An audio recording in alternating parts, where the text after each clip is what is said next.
Serafina and the Black Cloak, Chapter 29. The children and adults who had been freed from the cloak began to wander through the graveyard. Some of them spoke to each other, trying to understand where they were and what had happened to them. But their minds were beset by confusion. Many were too bewildered to speak at all. Nolan and Clara, along with the other children, stayed nearby, for they recognized Serafina, and they huddled together.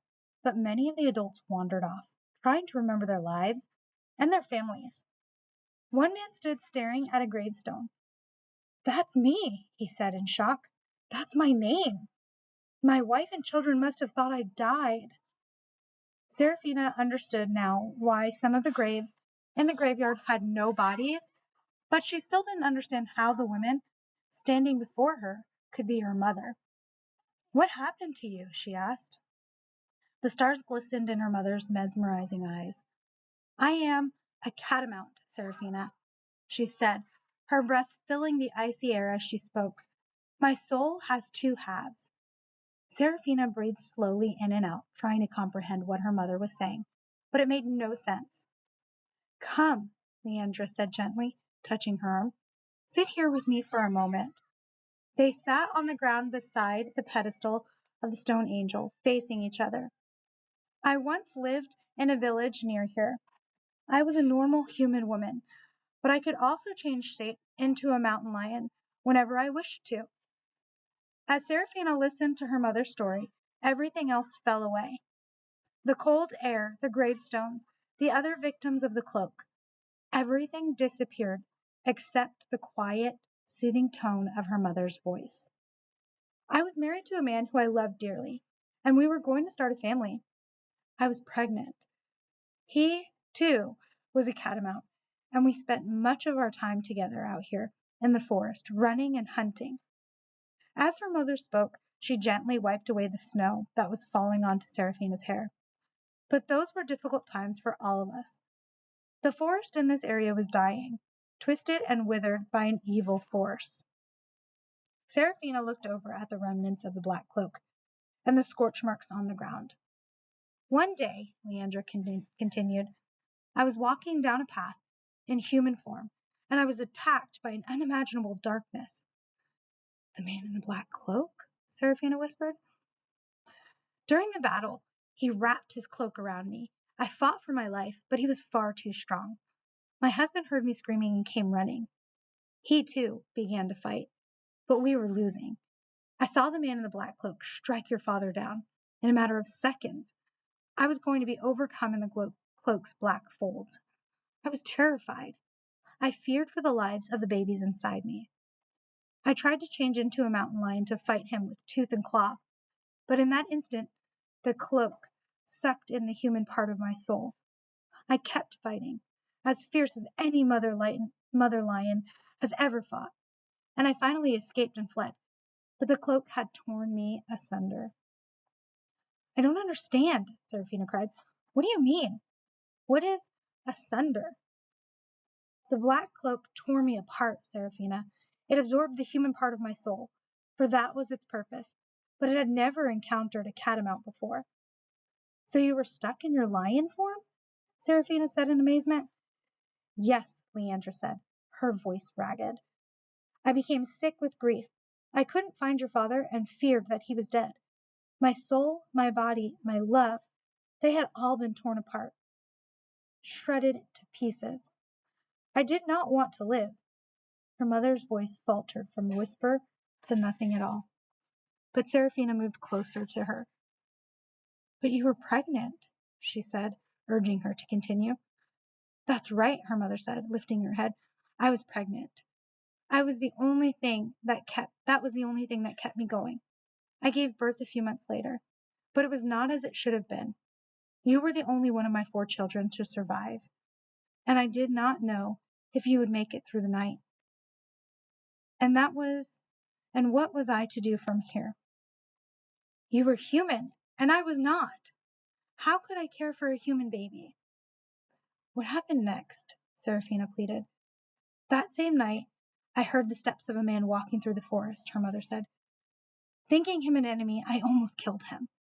I circled the stranger in the darkness and watched him for a long time. trying to look into his heart. Was he a good man? Was there strength in him or weakness? Would he defend his den with tooth and claw?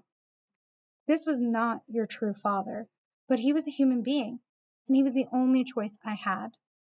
I made the decision to let him take my baby. I prayed that I would carry you into the human world and make sure that someone took care of you. For though it broke my heart, I knew that I could not. That was my pa, Serafina cried out. Landra smiled and nodded. That was your pa. You were curled into a ball and so covered in blood that I barely got a good look at you that night. I honestly didn't know whether you would even survive, Serafina. And if you did, I worried that you'd be terribly deformed. I had no idea whether you would come out normal. Serafina went very quiet, and then she lifted her eyes and looked at her mother. In the frailest of voices, she asked, Did I? Her mother's face burst with joy, and she threw her arms round her and laughed. Of course you did, Serafina. You're beautiful. You're perfect. Look at you. My God, I've never seen a girl so lovely and perfect in all my life. That night, when you were born, I thought that man might take one look at you and drown you in a bucket like an unwanted goat. I had so many crazy, dreadful worries, but here you are. You're alive, and you're perfect in every way. When Serafina looked up at the sky, the stars were all glimmering and splotchy as she wiped her tears from her eyes. It felt like her heart was overflowing. She reached out her arms and hugged her mother. She wrapped her arms tightly round her, feeling her warmth and her strength and her joy and her happiness.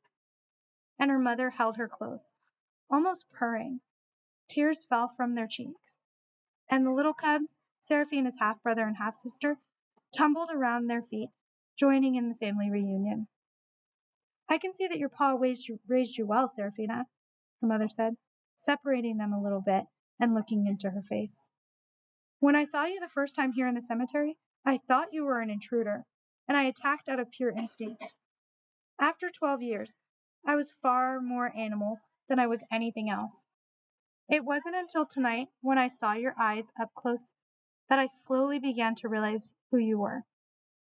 And now, here you are. And you freed me, Serafina. After 12 years, you've healed my soul.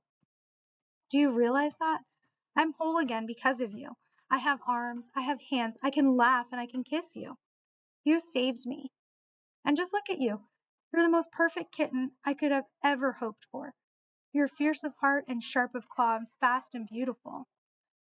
Serafina's cheeks burned with heat, and her heart filled with pride. But then she looked at the children waiting for her. It was the black cloak that did all of this, she said. Yes. Her mother looked around at their confusion and frightened faces as they huddled together among the graves. They don't seem to know what happened to them. But you do? Serafina said, looking at her mother. She nodded. Only half of my soul is in the black cloak. That must have been awful, Serafina said, trying to imagine it. But why were all of his most recent victims children? Mr. Thorne lived in this area for many years, avoiding detection by only capturing a soul every so often, when he spotted a particular talent he wanted, her mother said. But then something happened. The cloak began to take its toll on him. His body was aging severely every day. He was dying. The skin and the gloves, Serafina gasped.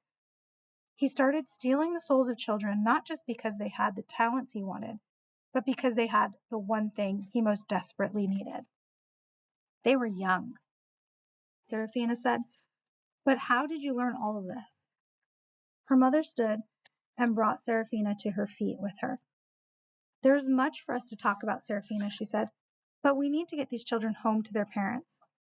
But, Serafina said, she wanted to keep talking, wanted to know more, and she was terribly scared that something would take her mother away from her again. Don't worry, her mother said, touching Serafina's face gently with her hand. This isn't a fleeting run. I'm here now, and I'm whole again. In the days ahead, I will begin to teach you all that I can, just as a mother should. And you'll tell me all about your life, too, to help me come back into the human world that I've been absent from for so long. We are together now, Serafina. We are family and kin, and nothing shall ever break that bond between us again." Tears streamed down her mother's cheeks. "More than anything right now, I just want you to know how much I love you." "I love you, Serafina. I've always loved you."